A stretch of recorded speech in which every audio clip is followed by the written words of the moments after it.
Dios les bendiga, amados. Dios les bendiga más. ¿Cómo está el pueblo de hoy? ¿Cómo ha venido ese corazón? Contento. ¿Han venido a adorar al Señor? Dios está buscando en este momento corazones rendidos a Él, corazones entregados, corazones dispuestos a recibir lo que Él tiene para cada uno de nosotros. Amén. Así que vamos a empezar, gloria a Dios.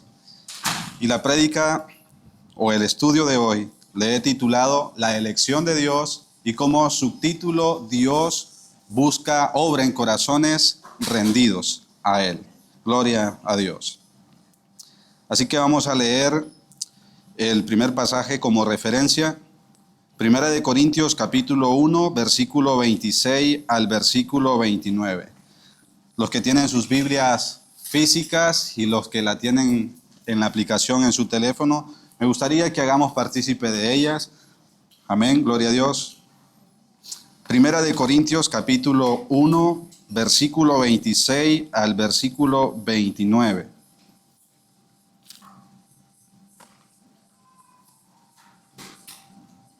Gloria a Dios.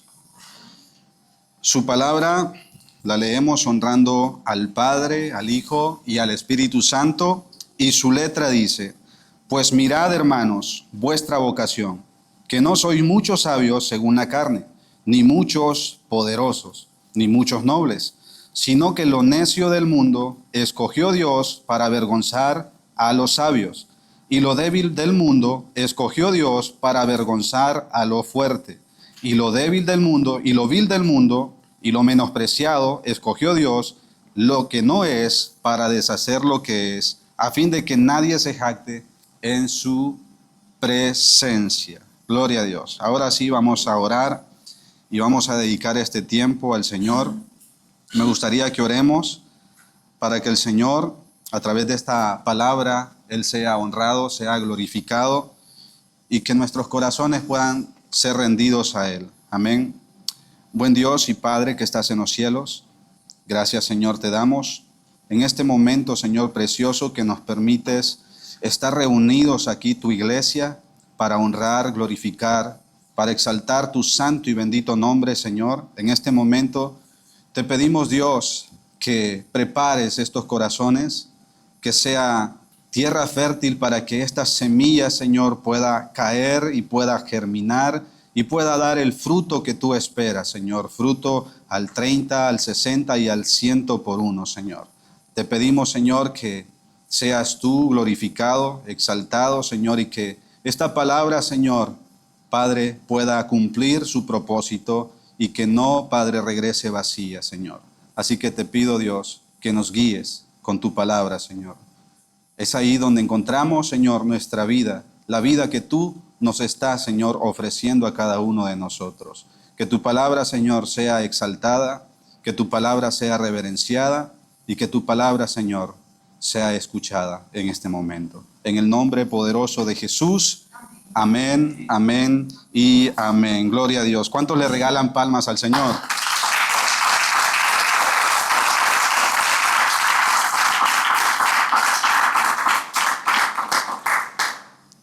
Gloria a Dios. Y el primer punto que voy a compartir es razones por las que Dios escoge a los insignificantes de este mundo. Amén. Y en primer lugar es porque Dios evita que la gloria sea atribuida a talentos humanos, riquezas o posiciones sociales, en primer lugar. Y es muy importante que entendamos esto. En los tiempos de Jesús, cuando Él empezó su ministerio aquí en la tierra, habían muchos sabios en la tierra. ¿A ustedes les suena los fariseos, los saduceos, los escribas? Bien, estos eran los sabios de ese entonces. Eran personas de renombre, de prestigio, y eran personas escuchadas por el pueblo. Eran los encargados de la vida religiosa del pueblo. Pero imagínense que la gente los admiraba, pero lo que el hombre ve no es lo mismo que Dios ve, ¿verdad? Dios no ve lo que nosotros vemos. Dios ve más allá de las apariencias y de lo físico. Dios ve lo que hay dentro de nuestro corazón. Dios ve nuestras motivaciones. ¿Por qué hacemos lo que hacemos? Amén. Y entonces Jesús viene y se revela contra el sistema religioso de esa época. Imagínense qué tremendo. Aquí vemos en el versículo que dice que Dios no escogió a los sabios de este mundo, sino a lo vil y menospreciado. Escogió Dios, ¿verdad? Aquello que no tenía valor según los sabios, los que estaban en posiciones superiores. Y entonces Dios escoge a 12 hombres. Voy a hablar de 12 hombres, pero de una forma breve. ¿Saben ustedes quiénes son esos 12 hombres? Los discípulos que Dios formó, que Jesús formó. De hecho, hermanos, cuando Jesús empezó su ministerio aquí en la tierra, Dios dedicó más tiempo a sus discípulos que quizás a la multitud. Dios dedicó tiempo en formar a los que Él escogió.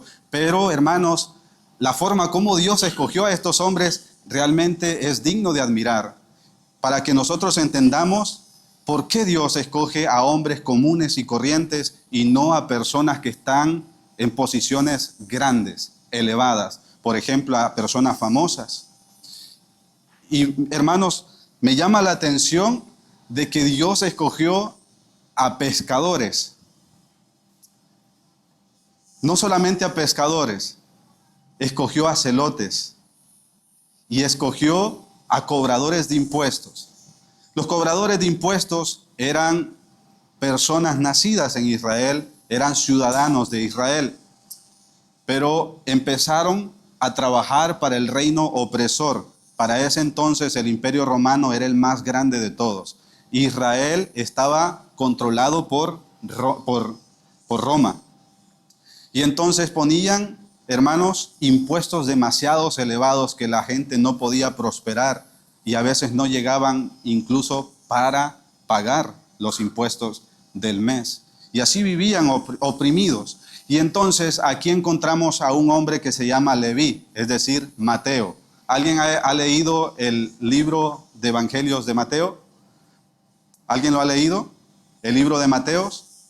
Pues bueno, Mateo fue un cobrador de impuestos y este hombre era odiado por su pueblo. Este hombre no podía caminar por las calles libremente como usted lo hace hoy en día. Era odiado por su pueblo y siempre que el pueblo miraba a Mateo, lo escupía y le decían traidor. Este hombre no era feliz. Este hombre era infeliz y este hombre era rechazado incluso por su propia familia. ¿Por qué? Porque él decidió traicionar a su nación. Era normal esto, pero este hombre vivía con sufrimiento, vivía en soledad, con odio. No vivía bien, a pesar de que ganaba dinero, mucho dinero, no vivía bien. Y encontramos también a pescadores, como a Pedro y Andrés, a Jacobo y a Juan. Hombres que estaban pescando y en ese momento tuvieron toda la noche pescando. Toda la noche pescando y ¿saben qué? Llegó la mañana y sus redes estaban vacías. No pescaron absolutamente nada. Pero en ese momento Dios en su plan llega a la orilla del mar. Y entonces los escoge a ellos. Estos hombres en primer lugar habían sido rechazados por la sociedad y por el sistema religioso de ese entonces. Por si no saben, en la tradición judía, los niños pequeños siempre están al mando de los rabinos. Y cada uno de estos niños, su anhelo, su devoción y su visión y su misión es llegar a ser como uno de ellos. Entonces buscan al maestro que más les agrada y buscan ser como ellos. Entonces, ese es el estudio de todo. Esa es su preparación, digamos, de toda su vida. Y el anhelo de su corazón es ser como ellos. Pero entonces, estos pescadores también pasaron por esa escuela. Pero ¿saben qué? No pasaron la prueba. Y entonces los rabinos le dijeron, vayan y aprendan el oficio de sus padres. Sus padres eran pescadores. Y como no pasaron la prueba y fueron rechazados, entonces aprendieron el oficio de sus padres y fueron pescadores también. fueron rechazados. Pero entonces Jesús viene y los escoge. Síganme, síganme. Y entonces pasa ahí por la mesa donde está Mateo, el cobrador de impuestos. Y al ver a Mateo, le dice, sígueme. Y así lo hizo también con los celotes. Sígueme. Estas personas eran insignificantes, eran de la baja sociedad, eran vil y eran menospreciados por el mundo. Pero Dios escogió a estos hombres. Así como también nos escogió a nosotros. Dios no está buscando en este momento títulos, personas de renombre, personas con gran fama e influencia en este mundo. No, Dios te está buscando a ti que estás en este momento aquí. Dios está buscando corazones rendidos a Él. Amén. Y ejemplo de esto lo encontramos en el libro de Jueces, capítulo 7, desde el versículo 2 en adelante. A ver si mi hermano me ayuda para ponerlo en pantalla. Jueces, capítulo 7, del versículo 2 al versículo 7 más o menos, creo que por ahí. Aquí encontramos un ejemplo impresionante, Gedeón. ¿Alguien ha leído la historia de Gedeón? Si no, pues hoy la vamos a estudiar. Y dice su palabra, y Jehová dijo a Gedeón, el pueblo que está contigo es mucho para que yo entregue a los madianitas en su mano. No sea que se alabe Israel contra mí diciendo, mi mano me ha salvado. Ahora pues, haz pregonar en oídos del pueblo diciendo, quien tema y se estremezca, madrugue y devuélvase del monte de Galad. Y se devolvieron del pueblo 22,000 y quedaron 10,000 solamente.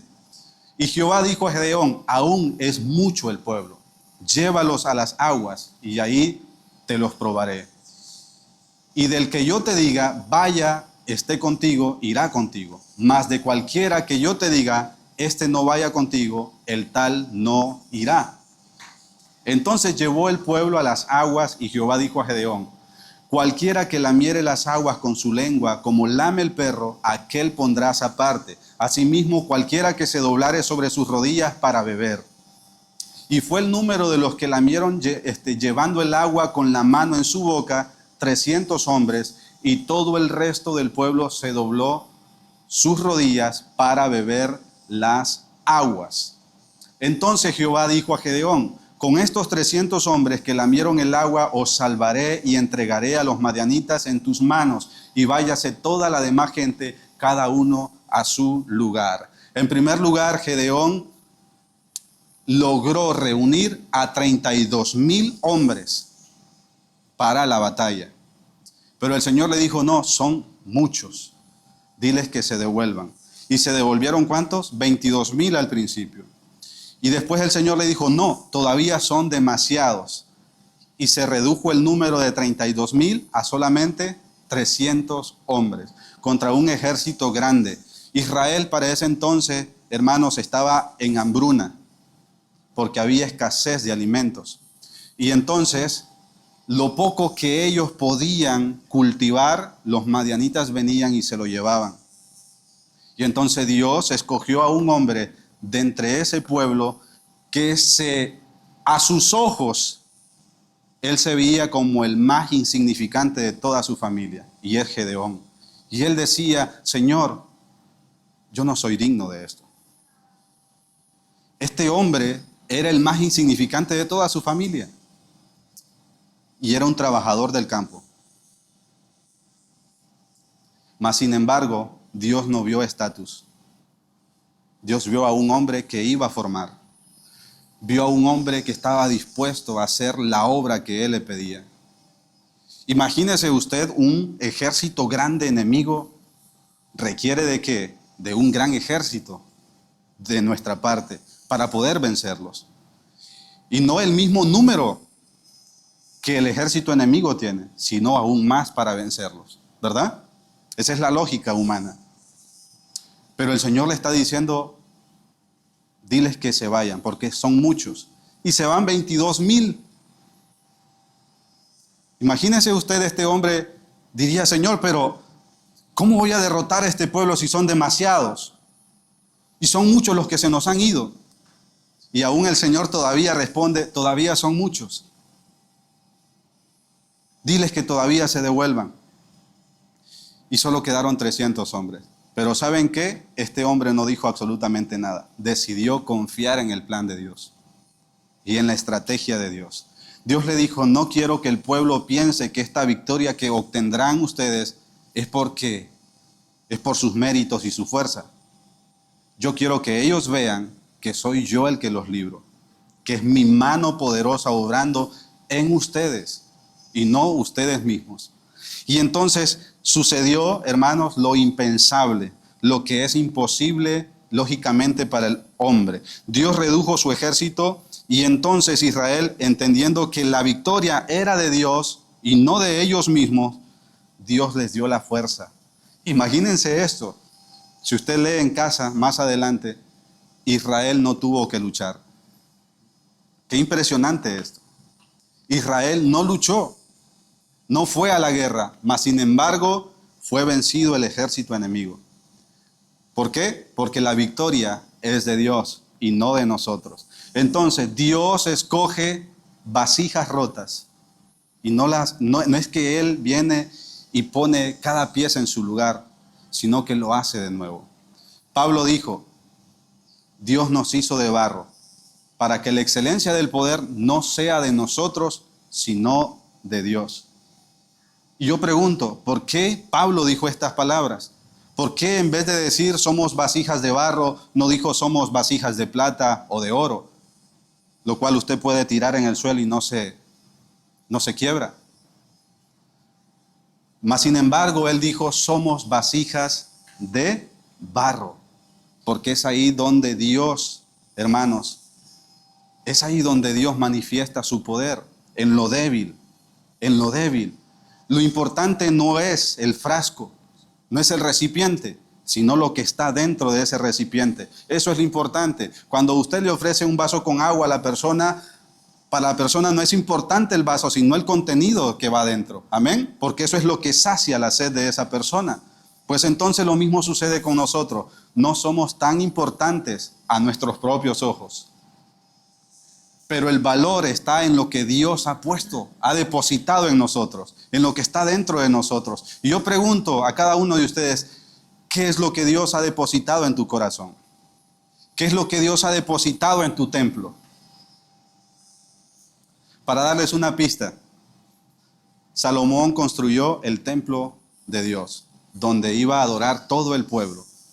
Y dentro del templo había un lugar santo y el lugar santísimo. En el lugar santísimo estaba el arca de la alianza y dentro estaban los pactos y los mandamientos de Dios. Ahí habitaba la presencia de Dios en ese templo. Entonces, ¿qué es lo que ha depositado Dios en nosotros? Si nosotros somos templo y morada. ¿Qué ha depositado? El Espíritu Santo, su presencia en nosotros. Allí está nuestro valor.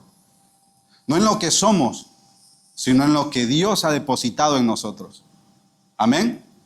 Ahí está nuestro verdadero valor. Entonces, hermanos, Dios escogió a lo débil, lo necio y lo menospreciado y lo vil de este mundo para mostrar que su reino es al revés. No es como el mundo piensa, es como Dios piensa. Amén. El reino de Dios no se edifica sobre la fama, no se edifica sobre el prestigio, no se edifica por los títulos, no se edifica por nada de eso. A Dios no le impresiona eso. Lo que sí le impresiona a Dios es un corazón humilde, contrito, humillado. Es un corazón que reconoce que por su propia cuenta no puede absolutamente nada.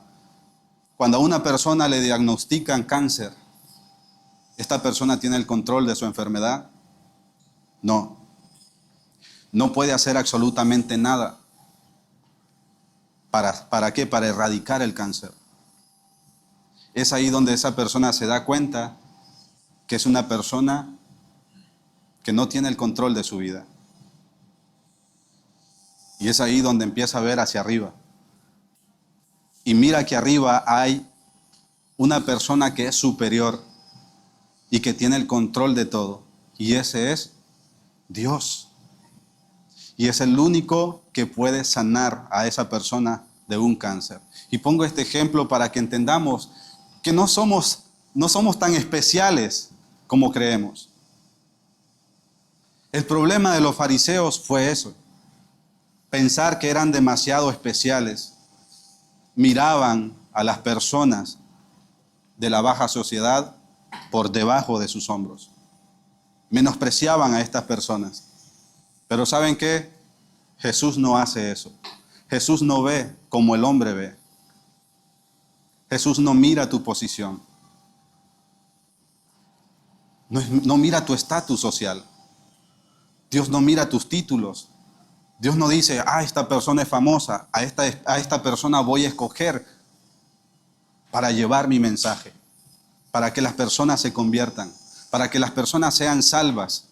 No, hermanos, al contrario, Dios busca a personas que están aisladas, a los don nadies, a esos escoge Dios. ¿Para qué? Para avergonzar a los sabios. Es así como obra el Señor en nuestras vidas. Amén. Esa es la elección de Dios.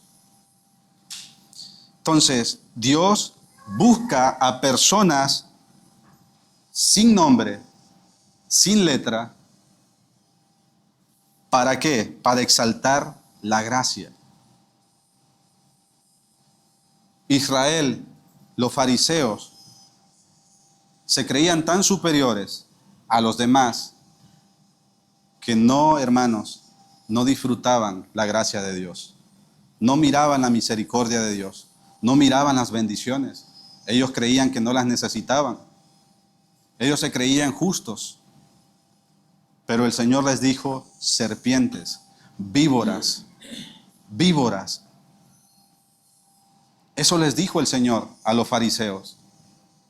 Porque por fuera tenían apariencia de piedad, pero por dentro estaban muertos. Sepulcros blanqueados, les dijo el Señor. Dios vino y reveló lo que realmente eran. Por eso no los buscó a ellos, no los escogió a ellos. En cambio, escogió a 12 hombres comunes y corrientes. Personas que olvidadas por todo el mundo. Mas sin embargo, estas personas no habían pescado absolutamente nada en toda la noche. Imagínese usted lo fracasado que eran. No habían pescado absolutamente nada en toda la noche. Llegó la mañana y sus redes estaban vacías. Mas sin embargo, Dios invirtió 3 años para formarlos y los formó. Y cuando el Espíritu Santo vino a ellos, una vez que Jesús ascendió al cielo, hermanos, estos hombres trastornaron completamente el mundo. El mundo como se conocía antes no es el mismo de ahora. Y Dios, si no hubiese escogido a estos hombres, hoy no estuviéramos nosotros aquí. Pero estos hombres perseveraron en su misión. Y el Señor les dijo, en el mundo tendréis aflicciones, pero confiad en mí, porque yo he vencido al mundo. Recuerden, la paz que el mundo da no es la paz que yo doy. La paz que el mundo da es como la neblina. Hoy es y mañana no es. Pero la paz que viene de mí sobrepasa todo entendimiento. Está por encima de cualquier circunstancia. Está por encima de los problemas. Dios los capacitó para esta misión. Y estos hombres se rindieron al Señor. Cumplieron con su misión e hicieron más discípulos y más discípulos. Y a su vez estos otros nuevos discípulos hicieron a otros discípulos y así hasta el día de hoy. ¿Ustedes pueden ver la obra de Dios ahí? Bendito Dios por su evangelio. Bendito Dios porque a través del tiempo, este mensaje que hoy tenemos y que compartimos con cada uno de ustedes se ha preservado hasta el día de hoy. ¿Y saben cuál es la buena noticia? Que seguirá siendo preservado por todos los tiempos y por todas las generaciones, por todas las edades. Porque el Señor dijo, el cielo y la tierra pasarán, pero mis palabras no pasarán, sino que permanecen por los siglos de los siglos. Amén. Porque las palabras del Señor son eternas, como Él es eterno. Amén. Yo puedo confiar en las promesas de Dios. Y hermanos, yo no estoy hablando desde una posición alta. Cuando Dios me escogió a mí, yo era un don nadie. Es más, a mis propios ojos, cuando yo me veía miserable, despreciable, sin ningún valor alguno, en la calle, con vicios, con drogas, alcohol. Imagínense, perdido completamente. Pero Dios me sacó de ahí. Dios me sacó ahí. Y si Dios me sacó a mí, también lo hará contigo. No importa la prueba, la circunstancia o en qué temporada te encuentres en tu vida. Confía en el Señor. Confía en el Señor. Y el Señor te dará un nuevo valor. ¿Y sabes qué? Te dará una nueva identidad y te dará un nuevo nombre. Amén. Hermanos, y estoy hablando de 12 hombres que su historia no terminó ahí, en el libro de los Hechos, sino que ahí comenzó su misión. Y gracias a su entrega total, hoy en día, sus nombres han sido grabadas en las puertas de la nueva ciudad de Dios, la nueva Jerusalén, esa que Dios está preparando para todos aquellos que perseveren hasta el final. Ahí están sus nombres escritos en los cimientos de esa ciudad. ¿Por qué? Porque ellos edificaron. Y nosotros estamos edificados sobre la piedra angular, pero también ellos fueron cimientos. Y nosotros estamos construidos en esa base. Somos un edificio. Y cada uno de nosotros hemos sido edificados sobre ese cimiento. Amados hermanos, así también Dios nos ha prometido a nosotros un nombre escrito en el libro de la vida. Tu nombre estará escrito en el libro de la vida si tú te entregas completamente a Él. Tú no necesitas hacer absolutamente nada. Lo único que necesitas es rendirte a Él. Porque Dios obra en corazones rendidos. Amén. Es ahí donde Dios obra. Romanos capítulo 12, versículo 1 al 2 dice: Así que, hermanos, os ruego por las misericordias de Dios que presentéis vuestros cuerpos en sacrificio vivo, santo, agradable a Dios, que es vuestro culto racional. No os conforméis a este siglo, sino transformaos por medio de la renovación de vuestro entendimiento, para que comprobéis cuál sea la buena voluntad de Dios, agradable y perfecta. Hermanos, Dios no busca grandes talentos, ni riquezas, ni posiciones sociales para obrar. A lo largo de la Biblia vemos que Él se ha manifestado en hombres y mujeres sencillas y sencillos. Él se manifestó, amados hermanos, en ellos. ¿Para qué? Para trastornar este mundo. Pero tenían algo en común. Estos hombres tenían algo en común. Un corazón rendido a Él. Y voy a poner ejemplos que podemos encontrar acá. En primer lugar, encontramos a un jovencito más o menos de una edad de 15 a 17 años. Estoy hablando de un pastorcito. ¿Alguien sabe? Más o menos por la pista. David. David era un pastor de ovejas. Pastoreaba las ovejas de su padre. Dios le da una orden a Samuel. Dios le da una orden a Samuel. Ve y unge a uno de los hijos de Isaí, porque este será el rey de Israel. Entonces, el padre de David hace los preparativos y reúne a todos sus hijos. Y entonces Samuel se reúne con su padre y sus hijos. Y entonces pasa uno por uno. Y Samuel les dice: no, este no es el ungido de Dios. Pasa el siguiente: no, no es el ungido de Dios. Y pasa el siguiente. ¿Y saben qué? El siguiente era alto, era fornido, de hombros levantados, de buena apariencia. Y Samuel dice: este es. Pero antes de ungirlo, escucha la voz del Señor y le dice, no, no, no, no, no, este no es. Ya habían pasado todos los hijos de Isaí, excepto uno, David, el menor de todos. Imagínense bien, el menor de todos, David, no había pasado. Y entonces Samuel pregunta, ¿no hay alguien más? ¿Estos son todos? Y entonces Isaí le dice, no, falta uno. Está pastoreando mis ovejas. Aquí vemos algo impresionante. Isaí menospreciaba a su hijo. Reunió a todos sus hijos excepto a David. Los mandó a llamar a todos excepto a David, el menor de todos. Y entonces el Señor le dice a Samuel, no, este no es. Yo no miro lo que el hombre ve. Yo veo lo que hay dentro del corazón. ¿Y saben qué? David, a pesar de que tenía poca edad, ya temía al Señor. Es decir, ya él amaba al Señor en su corazón. Al punto que este jovencito ya se había enfrentado a leones y a osos y los había derrotado defendiendo las ovejas de su padre. Y lo hizo confiando en el Señor.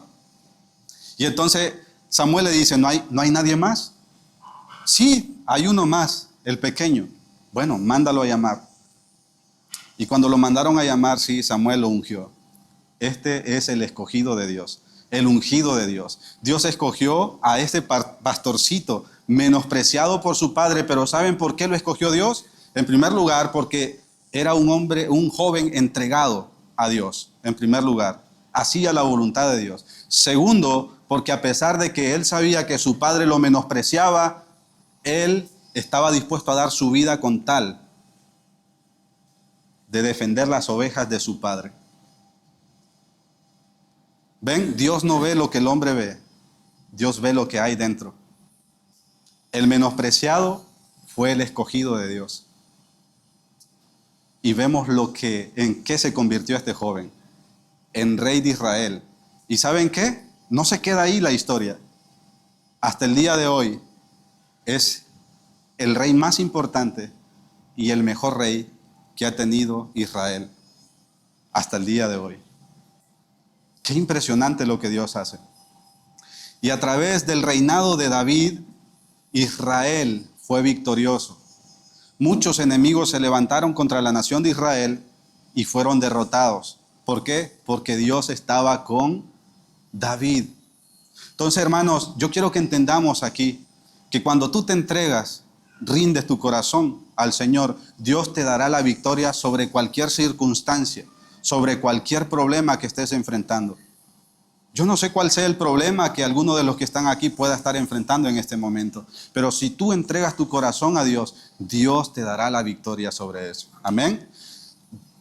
David fue escogido por Dios. Se encontraba el pueblo lleno de miedo, porque había un gigante que los estaba desafiando a la batalla. Y nadie se atrevía a luchar contra aquel gigante, Goliat. Nadie se atrevía. Y aún así, David confió en el Señor. Fue a la batalla. ¿Con qué? Con una honda y 5 piedras. Eso bastó y Dios le dio la victoria a Israel. Hermanos, no se trata de talento. No se trata de si tu voz es bonita. No se trata de nada de eso. No se trata de tus dones, de tus talentos, sino de tu corazón. De eso se trata. Cuando tu corazón está entregado a Dios, Dios hará grandes cosas a través de ti. Amén. Gloria a Dios. Otro ejemplo, Abraham. Cuando Dios le pidió que sacrificara a Isaac, ¿qué hizo Abraham? Isaac era el hijo de la promesa. Ustedes han leído la historia, ¿no? Isaac era el hijo de la promesa. Dios le dijo a Abraham, en ti serán benditas todas las naciones de la tierra. Te daré un hijo. Y a través de tu descendencia bendeciré a todas las naciones. A todas las naciones. Entonces le da a un hijo. Imagínense qué terrible. Abraham ya era mayor de edad. Cuando Dios le hace la promesa, tenía como 75 años ya.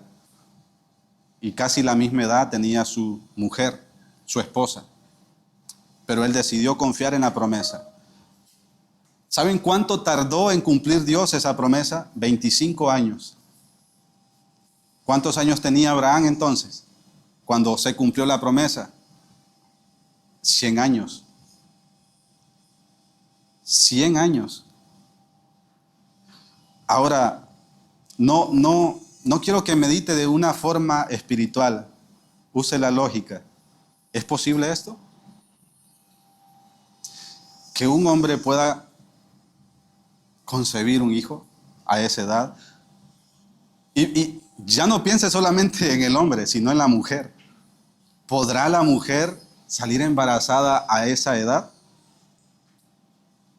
Siendo una persona vieja de edad. Según la lógica humana, no es posible, ¿verdad? Es imposible. Por eso digo que Dios es el Dios de lo imposible. Amén. Dios escoge a personas que la sociedad que está arriba jamás pensaría que fuese posible.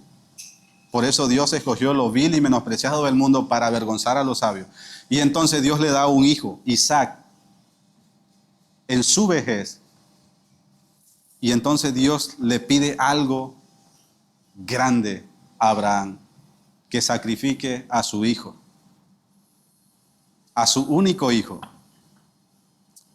Abraham amaba tanto a Dios. Y si Dios le había dado una promesa a él, Dios iba a cumplir esa promesa. ¿Y saben qué hizo Abraham? Obedeció, hizo los preparativos, la leña, el altar para hacer el sacrificio. Sacrificar a su hijo, Isaac. Y justamente cuando estaba a punto ya de sacrificarlo, el Señor le dijo, detente. Y no lo sacrificó. Y en cambio, el Señor, entonces Abraham le dijo, ¿pero qué voy a sacrificar? Con lágrimas en sus ojos. ¿Y saben qué? Apareció un cordero por ahí. No sé cómo, pero apareció un cordero. Dios proveyó el cordero para el sacrificio. No sé si ustedes están viendo más allá de eso. Dios no sacrificó al hijo de la promesa. En cambio, sacrificó a su propio hijo. En el Nuevo Testamento encontramos a Juan el Bautista bautizando. Estaba bautizando a las personas que estaban arrepintiéndose de sus pecados, cuando de repente ve a lo lejos venir a un hombre e inmediatamente lo identificó. Dios le hizo una promesa, ¿verdad? A Abraham, que en él iban a ser benditas todas las naciones de la tierra, a través de la nación de Israel. Ahora pregunto, ¿Jesús de dónde viene? ¿De qué linaje viene? De Abraham. Viene del linaje de Abraham. Entonces, cuando Jesús viene aquí a la tierra a cumplir la misión de Dios, es ahí donde se cumple la promesa hecha a Abraham. Es ahí donde las naciones empiezan a ser bendecidas por medio de Jesucristo. ¿Descendiente de quién? De Abraham. Y entonces Juan viene y lo ve a lo lejos y lo identifica y dice, he aquí el Cordero de Dios que quita el pecado del mundo. Amén. ¿Qué pasó entonces en aquel altar que Abraham había creado para sacrificar a su hijo? Apareció un cordero. ¿Y quién fue crucificado? Sacrificado, perdón. ¿El hijo de Abraham o el cordero? El cordero.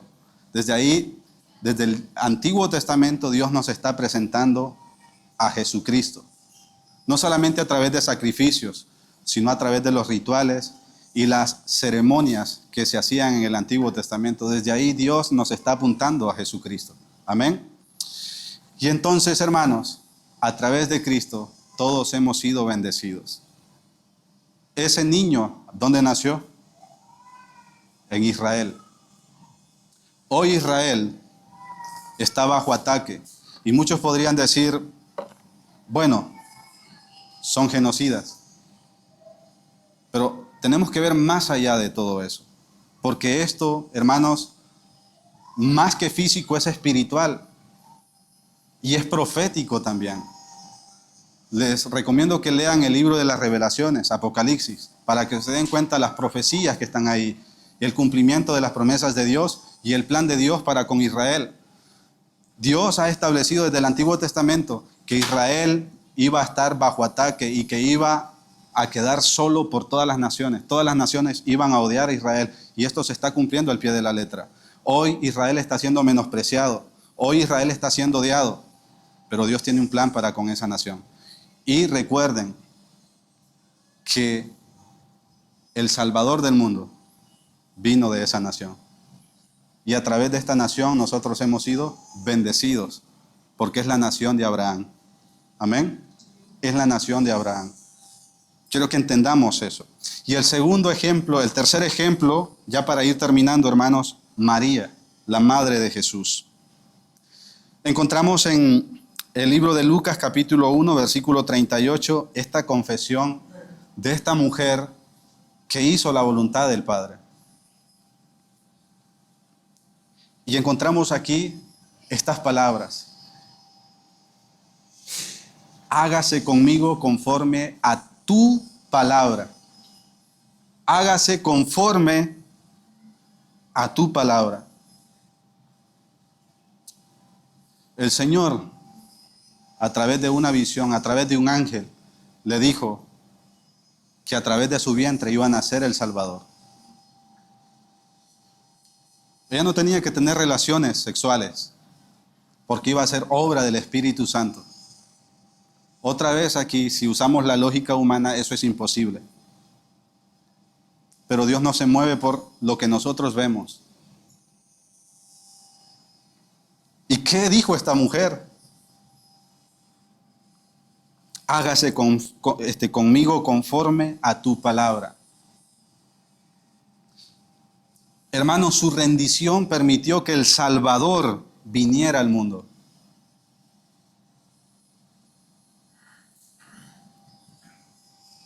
¿Quién era María? Nadie. No era nadie. Para la sociedad tampoco era nadie. Pero Dios la escogió a ella. Hermanos, si tú quieres que Dios obre en tu corazón, desecha el orgullo de tu vida, el egoísmo, el egocentrismo. Tiene que ser erradicado de ti, porque una persona humilde no es egoísta, no es orgullosa. La persona orgullosa, tú le das un consejo cuando ves que esa persona está obrando mal y va por un mal camino, pero es soberbia. No aceptará tu consejo. Tampoco va a admitir que está equivocado, porque es orgulloso. Mas, sin embargo, una persona humilde acata el consejo. ¿Y sabe qué? Corrige, porque reconoce, sí es cierto, estaba obrando mal, iba por un mal camino y ahora se alinea al camino. Amén. Eso hace una persona humilde. Una persona humilde reconoce sus propios defectos, sus imperfecciones, reconoce sus errores. Pero el soberbio y el orgulloso no los reconoce. Entonces ahora vemos por qué Dios escogió a los más bajos. Porque sabían que no tenían ningún valor. Dios los moldeó a su carácter. Es así como Dios obra. ¿En qué? En un corazón rendido completamente. Entonces hoy yo te animo a ti, reconoce tus fallas, reconoce que has estado obrando mal durante todo este tiempo. Mírate a ti mismo. Cuando tú te ves a ti mismo, miras tus propios defectos. Mírate en este momento a ti mismo. Reflexiona, medita, hazte un autoexamen, evalúate. ¿Qué cosas están mal en tu vida? Eso solamente lo hace una persona humilde. Dice que Dios está con los humildes de corazón, con aquellos que se humillan. Solamente el humilde reconoce sus propios defectos y confía en el Señor. Así que hoy es un llamado a que entregues tu corazón a Dios, rindas tu corazón al Señor, porque el Señor está pronto a venir. ¿Cuántos saben que la venida del Señor está cerca? Hermanos, este tema se está volviendo un tabú dentro de las iglesias, la venida del Señor. Casi no se predica de esto, pero esa es la esperanza que todo cristiano tiene. Por esta esperanza es que yo busco al Señor. Por esta esperanza es que yo no me rindo y sigo hacia adelante, porque sé que mi amado viene, mi Salvador viene, y vendrá por mí, y vendrá por ti. ¿Cuántos quieren irse con el Señor? En este mundo, amados, solamente tendremos aflicción y dolores, pero el Señor nos ha prometido que Él enjugará toda lágrima. Él ha prometido, hermanos, que el sufrimiento acabará, que el dolor terminará. Ya no habrá más llanto, ni más dolor, ni tristezas, ni depresiones, ni ansiedades. En su reino no habrá absolutamente nada de esto. En cambio habrá gozo y felicidad. Amén. Gozo y felicidad. Hermanos, Dios te está prometiendo algo que este mundo no te puede ofrecer. Tú solamente experimentas chispas nada más. Paz superficial. Esa paz no es para todo el tiempo. Pero Dios te está dando más que eso. Amén. Y quiero decirles, hermanos, que soy un afortunado. Todos los que han recibido a Cristo son afortunados, son bienaventurados, son más que bendecidos, son más que victoriosos. ¿Por qué? Porque tienen a Cristo en su corazón y en Él hay victoria. Hermanos, para los que no saben, aquí yo estuve enfermo un tiempo, estuve 4 años, casi 5 años enfermo, insuficiencia renal, mis riñones no funcionaban. ¿Y saben qué? No me rendí. Confié en el Señor y fui trasplantado. Y gracias a Dios, yo puedo decir, Dios es bueno. Amén. Dios es bueno, amados. Dios es bueno. Confía en el Señor. Amén. Así que aquí ven, hermanos, un ejemplo de lo que Dios hace. Y a pesar de mi enfermedad, durante ese proceso, hermanos, los que me conocen saben que siempre he estado aquí porque el Señor me ha sostenido. Amén. Y a pesar de la debilidad física, el Señor siempre me fortalecía. Estaba enfermo físicamente, pero espiritualmente yo iba en crecimiento. Amén. Iba en crecimiento, confiando en el Señor. Hermanos, esa temporada ya pasó. Y el Señor me ha prolongado vida en esta tierra. ¿Y saben qué pienso yo? Pienso que si Dios ha prolongado mis días en esta tierra, es para que yo sea un vivo ejemplo de su reino. Y voy a aprovechar todos los días de mi vida, ¿para qué? Para llevar este mensaje de salvación a todas las personas. Hay esperanza para ti. Hay esperanza para ti, para cada uno de los que estamos aquí y para todos aquellos que están afuera. Hay esperanza para cada uno de los que estamos aquí. Si estás luchando con alguna enfermedad, tienes algún familiar enfermo, quiero decirte que hay esperanza para ellos. No te des por vencido. Lo único que necesitas es poner tu fe en el Señor. Fija tus ojos en el Señor, el autor y consumador de tu fe. Solamente en Él hay salvación. Solamente en Él hay sanidad. Rinde tu corazón. Dile al Señor, Señor, quita de mí el orgullo. Quita de mí aquello que no permite que yo me rinda ante ti. Quita mis vendas. Quiero verte a ti. ¿Cuántos quieren ver al Señor en este momento? ¿Cuántos quieren ver al Señor en este momento? Dile, Señor, quita de mí las vendas. Yo quiero verte a ti. No quiero ver a través de mis ojos físicos. Quiero ver a través de los ojos espirituales que tú estás poniendo en mí en este momento. Yo quiero verte a ti. Eliseo tenía a un ayudante. Y había un ejército que quería la cabeza de Eliseo. Eliseo era un profeta de Dios, también escogido de la nada. De la nada fue escogido. Fue uno de los profetas más fieles al Señor. Y por decir la verdad del Señor, querían la cabeza de Eliseo. Y entonces sucedió que empezaron a sitiarlo. Todo aquel gran ejército empezó a sitiar la casa de Eliseo. Eliseo tenía un ayudante. Y cuando el ayudante vio aquel gran ejército que estaba rodeándolo, este joven se atemorizó. Se atemorizó en gran manera. Y él pensó que era el fin de su vida. Pero Eliseo le dice, mira más allá de tus ojos físicos. Eliseo estaba viendo algo que el joven no podía ver. Y entonces Eliseo empezó a orar y le dijo, Señor, dale vista para que vea. ¿Y saben qué vio después de esta oración? Ya no miraba solamente el ejército enemigo, sino que miraba un ejército celestial. Miraba un ejército celestial. Eso es lo que Dios quiere hacer contigo en este momento. Quiere que tú veas más allá. Más allá. Israel estaba con gran temor. Tenían un gran desafío. Había un ejército enemigo, filisteo. Y este ejército enemigo filisteo tenía a un guerrero que era gigante. Hoy en día no se ven esos gigantes.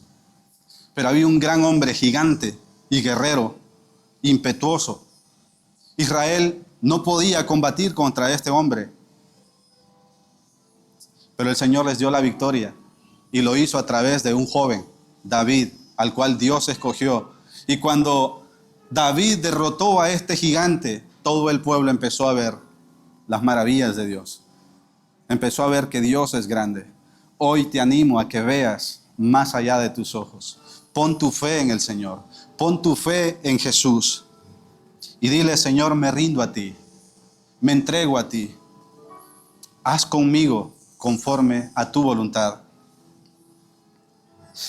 Quizás hoy te sientes débil, incapaz o piensas que Dios no puede usarte.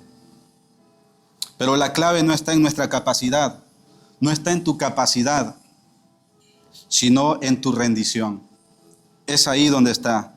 Un cristiano se rinde ante el Señor y lo glorifica, porque su vida se convierte en un canal limpio, hermanos, para el Espíritu Santo. Y hoy Dios quiere que tú seas un canal de bendición. Dios no solamente quiere bendecirte a ti que estás aquí en este lugar. Dios quiere que tú, a través de ti, otros sean bendecidos. ¿Cuántos quieren ser bendecidos? ¿Cuántos quieren ser bendición para otros? Amén. Pues hoy, hermano, es tiempo de que lo hagas. Examínate. ¿Qué área de tu vida aún no has entregado a Dios? ¿Qué decisión sigues tomando en tus fuerzas? ¿Qué luchas no has dejado a los pies de Cristo? Hoy el Señor te dice en Proverbios, en el libro de Proverbios, hijo mío, dame tu corazón. Dame tu corazón y yo haré lo que tú no puedes hacer. Eso dice el Señor. Mira, el Señor no quiere solamente un pedazo de ti, una parte de ti. Dios no solamente quiere tus ojos, Dios no quiere tu boca, Dios no quiere tus manos, Dios no quiere tus pies solamente. Dios quiere algo más valioso que eso. Hijo mío, dame tu corazón. Eso dice el Señor. Dame tu corazón. Dios no quiere solo tus pensamientos. Dios quiere el motor que te impulsa hacia adelante. Eso quiere el Señor. Y si tú le das tu corazón, le estás dando absolutamente todo. Así que hoy te animo a que te entregues a Él, que lo busques a Él. Si hoy rendimos nuestro corazón al Señor, veremos cómo Él obra en nosotros y a través de nosotros de manera que nunca habíamos imaginado. Señor, quiero que oren conmigo. Señor, hoy rindo mi corazón a ti. Quita de mí lo que no te agrada. Enséñame a confiar en tu voluntad y úsame para tu gloria. Haz tu obra en mí, porque sin ti nada puedo hacer. Dios, hazme una vasija en tus manos. Moldéame, hazme de nuevo. Hazme a tu parecer. Hazme con propósito. Ya no quiero ser errante en este mundo. Dios, guíame. Quita de mí toda ansiedad, toda depresión. Padre, ayúdame en los problemas que no puedo resolver.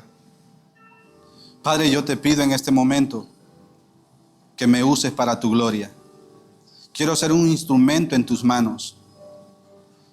Ya no quiero vivir de la misma manera. Yo quiero ser útil para tu reino. Dame la fe para seguir adelante. Dame la fe para triunfar. Dame la fe para no rendirme. Ayúdame, Señor, en mis problemas, en mis adversidades. Padre, me rindo a ti. Entrego mi corazón a ti. Tú eres mi Salvador. Tú eres mi ayudador. Tú eres mi consolador. Tú eres mi proveedor.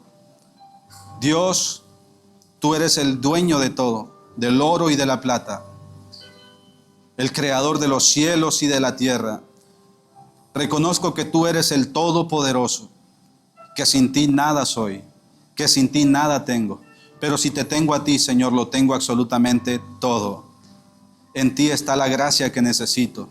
En ti está la misericordia que tanto anhelo. Tú tienes compasión, tú tienes amor y tú me amas sin importar mi condición. Padre, me rindo a ti. Guíame, enséñame a andar en tus caminos. Ayúdame a ver lo que no puedo ver. Revélame más de ti. Padre, yo quiero enamorarme de ti. Quiero que tú seas mi Dios. Yo quiero ser tu hijo en este momento. Hermanos, todos somos creación de Dios. No todos somos hijos de Dios. Dios es exclusivo. No todos somos hijos de Dios. Todos somos creación de Él. Pero el Señor dice en este momento, a todos los que creen en mi nombre, les he dado potestad de ser hechos hijos de Dios. Dios te quiere dar tu paternidad. Dios quiere darte su paternidad. Quiere que tú seas hijo.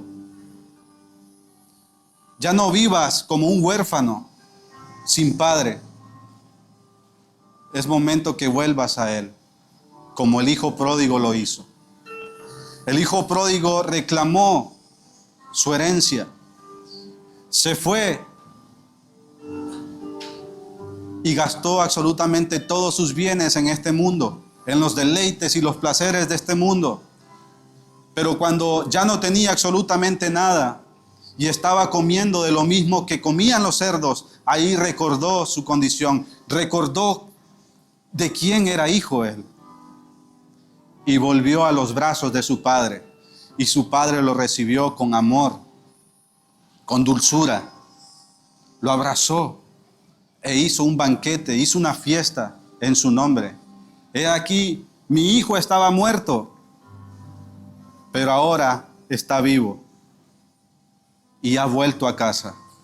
Así que el Señor te está diciendo en este momento que vengas a Él, que vuelvas a Él. Él te ama. Él te ama. Y con un amor tan puro. El amor de Dios no es como el amor humano. Dios no te ama si tú lo amas. El ser humano ama si lo aman. Te hace favores si tú le haces favores. Pero el amor de Dios sobrepasa todo entendimiento, está más allá de todo eso. No lo limita absolutamente nada. Te ama tanto que dio a su Hijo en la cruz lo más valioso que tenía, lo dio para rescatarte a ti. Dice la Biblia que la paga del pecado es muerte, y por cuanto todos hemos pecado, estamos destituidos de la gloria de Dios. Pero Cristo murió por cada uno de nosotros, y la maldición que tenía que recaer sobre nosotros recayó sobre Él. Imagínese usted un gran tsunami. Se levantan aquellas olas impetuosas. Tú estás cerca de ese tsunami, de esas olas. Y si esas olas recayeran sobre ti, inmediatamente mueres. ¿Sabes qué hizo Jesús? Se puso en medio y todo ese peso cayó sobre Él y no sobre ti. Él dio su vida por ti, el justo por el injusto, el santo por el pecador. Él dio su vida por ti. Así que no rechaces este momento. No rechaces la invitación del Señor. El Señor te está haciendo una invitación en este momento, hoy, a que entregues tu corazón. Voy a orar en este momento. Si hay alguien que no ha rendido su corazón al Señor, este es el momento. Si hay alguien que quiera rendir su corazón al Señor, solamente levante su mano ahí donde está y vamos a orar. Y vamos a pedirle al Señor que sea tu respaldo y que Él sea tu guía en este momento, desde ahora y para siempre. ¿Hay alguien que no ha rendido su corazón al Señor y quiere hacerlo? Que ha entendido que sin Él nada es, pero con Él lo tiene absolutamente todo. David dijo: el Señor es mi pastor y nada me faltará. En lugares de delicados pastos me hará descansar. Junto a corrientes de agua, Él me guiará. Seré como un árbol plantado junto a corrientes, que su hoja no cae y da su fruto a su tiempo. Ya no serás más un errante en este mundo. Dios quiere afirmarte. Dios quiere establecerte. Dios quiere poner todo en orden en tu vida. Cuando Dios viene y toca la puerta de tu corazón y tú lo dejas entrar, Él no se escandaliza por lo que puede encontrar adentro. Quizás todo está en desorden, quizás hay telarañas, hay suciedad. A Él no le importa eso, porque Él a eso vino, a limpiar tu corazón. Él a eso vino, a limpiarte y a darte vida, a poner luz donde hay oscuridad. Padre, en el nombre de Jesús, te damos gracias, Señor, por este momento en tu presencia. Gracias, Señor, por tu palabra que ha sido predicada. Te pido, Dios, que esta palabra no vuelva vacía, Señor, sino que cumple el propósito por el cual tú la has enviado. Te pido, Dios, que en estos próximos días, Señor, esta palabra pueda ser esa semilla que ha caído en buena tierra y pueda dar su fruto a su tiempo, Señor. Te pido, Dios, que cambies cada corazón, Señor. Te pido en este momento, Señor, que tu luz admirable disipe todas las tinieblas, Señor, y que nos ayudes a andar en luz y no en oscuridad, Padre. Sé tú nuestro Salvador, nuestro guiador. Oh Señor, santo eres y justo. Tú no rechazas un corazón que viene a ti, Señor. Tú no rechazas absolutamente a nadie. Gracias, Dios, por tu palabra. Gracias, Señor, por este momento. Gracias por sumergirnos en tu presencia, Señor, y por guiarnos más y más. En el nombre de tu Hijo amado, todos decimos amén, amén y amén. Gloria a Dios.